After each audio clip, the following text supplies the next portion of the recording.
अभी 3 साल और उनका कार्यकाल बचल है। एक पत्र खाली बनाईला और पूज्य महाराज जी के तुरंत पास कर देते। देवारा में जो जो काम ना भयल उस सब काम कराना है तो कमल का बटन जिंदाबाद जिंदाबाद जिंदाबाद जिंदाबाद जिंदाबाद।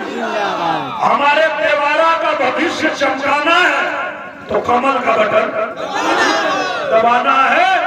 काहे कि हम कोनो फर्जी बात ना करीला तो हम लोग के पता है जो जो कहली कुल कह के दिखा देंगे। एक 1.5 साल में आजमगढ़ में रिंग रोड बना था। 1386 करोड़ रुपया के आके आजमगढ़ में रिंग रोड बना होता है। आज तक क्यों ना बना बोले रहे। और यही आजमगढ़ से 999 रुपया में जहाज में बैठा लखनऊ पहुंचा, जहाज भी शुरू करवा देंगे। और चौने प्रधानमंत्री जी आजमगढ़ में हवाई जहाज का उद्घाटन करता रहना, पूरा आजमगढ़ वहां जुटल रहा है। और सब लोग एक बात कहलस कि हे भैया उड़ल का जहाज देखा मोदी जी के राज में, और साइकिल छोड़ आजमगढ़ उड़ी अब जहाज में।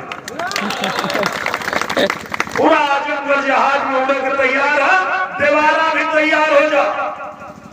यहाँ के लोगों से भी विनती यही से करते हैं कि आई सड़कियां देख के, आई क्षेत्र की दुर्गति देख के हमारे भी दिल में बहुत पीड़ा होती, बहुत दर्द होता कि पूरा जब आजमगढ़ चमका लगल तो आई देवारा कैसे ना चमकी।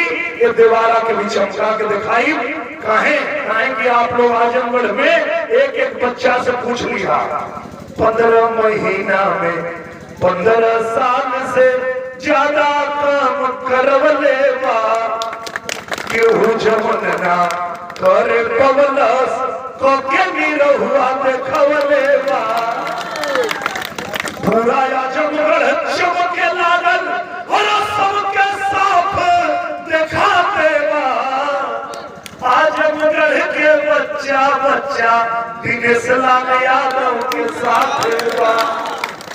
आजमगढ़ के बच्चा बच्चा निरहुआ भैया के साथ बा।